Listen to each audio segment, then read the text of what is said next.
Hi, I'm your host Vasco Duarte. Welcome to the Scrum Master Toolbox podcast, where we share tips and tricks from Scrum Masters around the world. Every day, we bring you inspiring answers to important questions that all Scrum Masters face day after day. On Fridays, we talk about the product owner role in Scrum. We talk about patterns and anti-patterns that relate to ours and the team's collaboration with the product owner. And we've also put together a course to help you navigate that relationship. There's 18 modules, nearly 8 hours of tools, techniques, videos, handouts, presentations you can use to help you and your team work better with your product owner. The course is available at bit.ly/coach-your-PO. All lowercase, all one word, that's bit.ly/coach-your-PO. And now, on to the show, the Product Owner Show. Hello, everybody. Welcome to our Friday Product Owner and TGIF episode this week with Peter Janssens. Hey, Peter, welcome back. Hello, welcome again this last day of the week. Let's look at some interesting stuff to talk and to learn about each other. Absolutely. And given that you have coached product owners and have worked as a product owner, this is also a very interesting question to ask. So we'll start first. We'll talk about great product owner later. But first, give us, Peter, what you think is the worst product owner anti-pattern you've witnessed in your career. Okay. I like this question very much, and I like to be humble in answering this question. And I would like to give myself in one of the mistakes I made as really something I would never do again. And it was one of my first projects where people asked me, like, we have here a project, and it was, very well defined, prepared. And we want to do that with Scrum. So they didn't mention really Agile. They said, like, Scrum is the holy grail. Can you be our product owner? And I said yes. And I tried to to split all the work packages that were defined into stories, meaning parts of the work package just that were defined. And I forgot first to reformulate everything that was requested by why would we by the hell need it and want to have it. I forgot to really understand the value of this project on a fragmented way. Usually you learn like why the people that pay the project feel it valuable. That's what you will discover in the first 5 minutes you talk to these people. They will tell you that. But what you don't know is the people that will use the software and that will depend on those solutions to be better. What is the relationship for them to be better and to use the software? And if you don't do that, you're splitting up stupid things and you get a stupid backlog and you're a stupid product owner. And I've been that. I'm proud because I can tell you now that I would never do that again.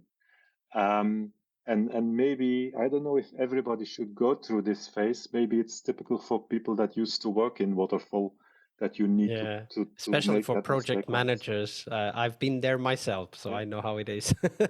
And you make mistakes, like you don't have good test criteria, and you have big troubles in dependencies that you shouldn't have, and you have lots of other problems that you think you're having a hard time to solve, but actually you shouldn't have to resolve those problems.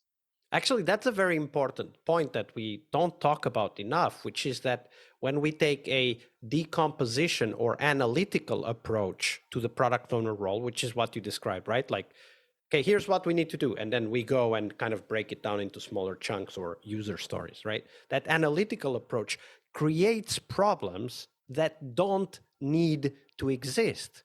So if I go back to our Monday episode, when you started to talk about, the Tuesday episode, when you started to talk about this incremental delivery approach that you started using, if we, instead of doing the analytical breakdown, if we ask for the purpose, like you suggested, and then we incrementally deliver that purpose, then we don't have dependency problems anymore. No. Because it's one thing at a time. Mm-hmm. And it's written in the Scrum Guide, by the way. You read it well, and look where the word outcome is used and not output or features or product backlog items. It says at some moments, and they are very well chosen, those moments, outcome. It means understand why you do it, for whom you do it, and when you are valuable. And then create your backlog items based on that. Yeah, and I think that's a great list to write down, or even checklist, which is for who do you do this? Why is it important for them? If you can't answer these two questions, then don't write anything else. Mm-hmm. Absolutely. And for people where, you have many books describing good product ownership, one that inspired me most was Inspired, the title of the book by Martin Kagan. There are others that are also good, but this one is one of the best ones to describe that product ownership is not just a task-driven, job. It is something that needs your vision, needs your attention, your empathy with the people that you work for, and the empathy with the people that you work with, both of them. And that's very well expressed in that book. Absolutely. It's a great insight in what sometimes can make the product owner really bad for the team, but also some ideas on how to make it better. And we are going to talk about that now. So, Peter, do share with us, in your own experience, what has been the best product owner you've ever worked with? How did they work? Yeah. One of the best product owners I worked with is is actually a CT. What's the correct name again? Certified Scrum CST. The man is born in Iran and who lives in Germany. And as you know, in Iran, there is a blocking of internet access. Things like LinkedIn are not accessible. So he said, let's build it. And he has a team. I think it's only with 5 people, maybe 7, but not really much bigger than that. And if I understand well, he is leading that team with only one meeting a week or every 2 weeks, a short one, a kind of Scrum product, a sprint revision. Yeah. And I remember that he must have a mix with a revision and a review and a planning meeting, because I remember, for instance, one element that really made me surprised is when there is a planning, he's always asking, like, are you sure you're not engaging for too much? Are you sure this will be quality? That's one of the things that surprised me, that made me think, oh, this is something special. And but I know that he has a great vision. He knows that bringing people connections is really something that's a great product to make. Connecting People. Yeah, I remember that.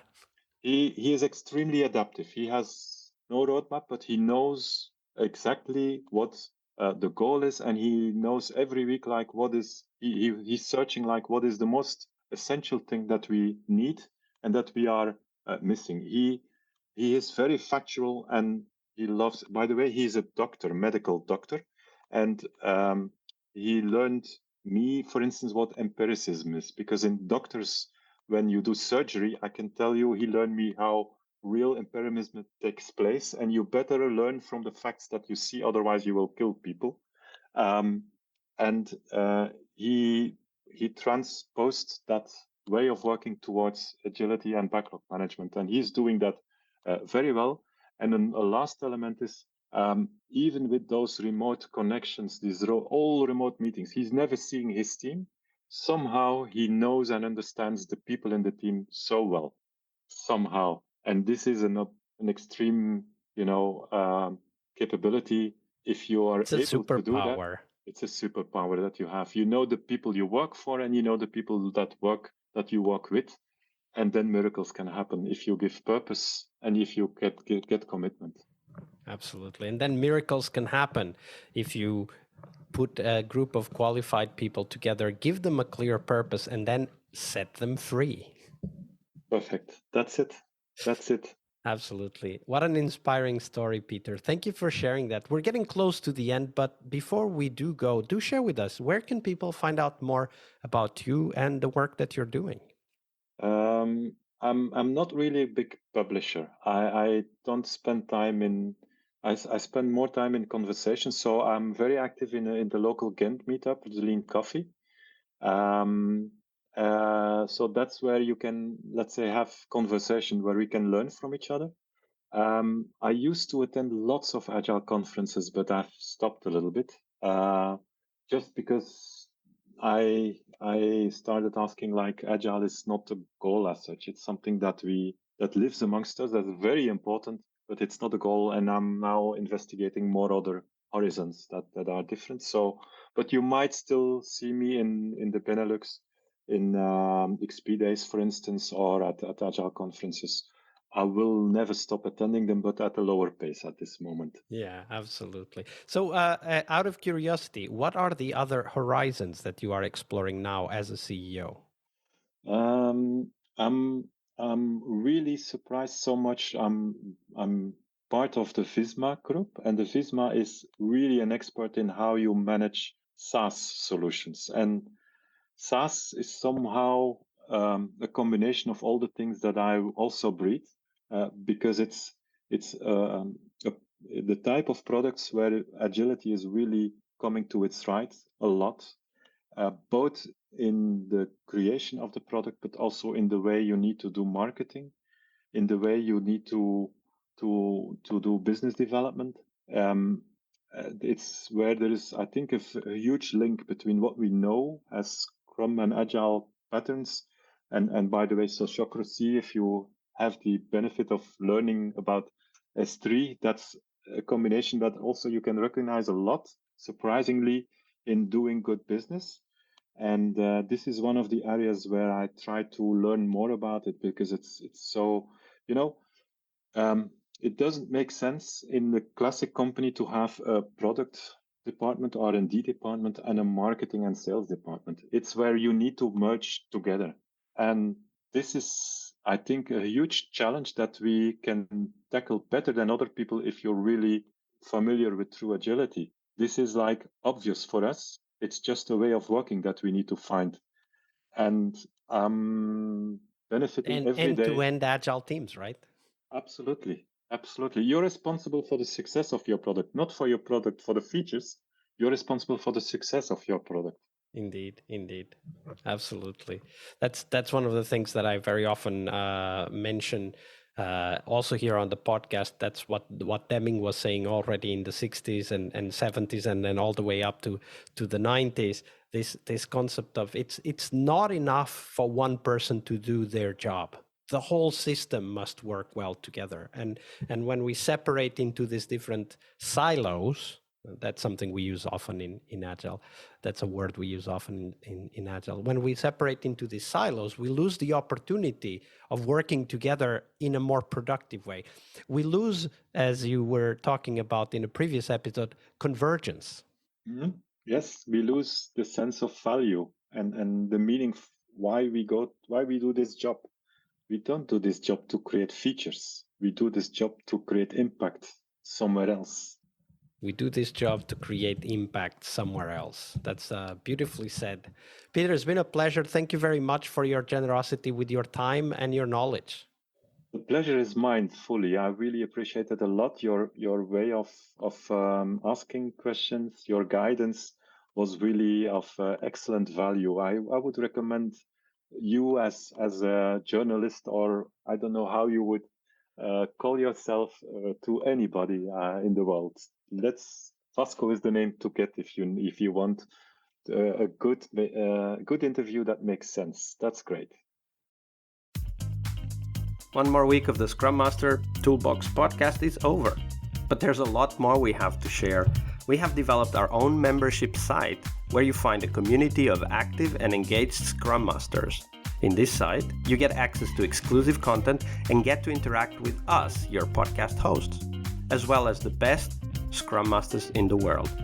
Join us at scrummastertoolbox.com/podcast and keep this podcast free of advertising. See you next week for one more week full of Scrum Master tips and tricks. We really hope you liked our show. And if you did, why not rate this podcast on Stitcher or iTunes? Share this podcast and let other Scrum Masters know about this valuable resource for their work. Remember that sharing is caring.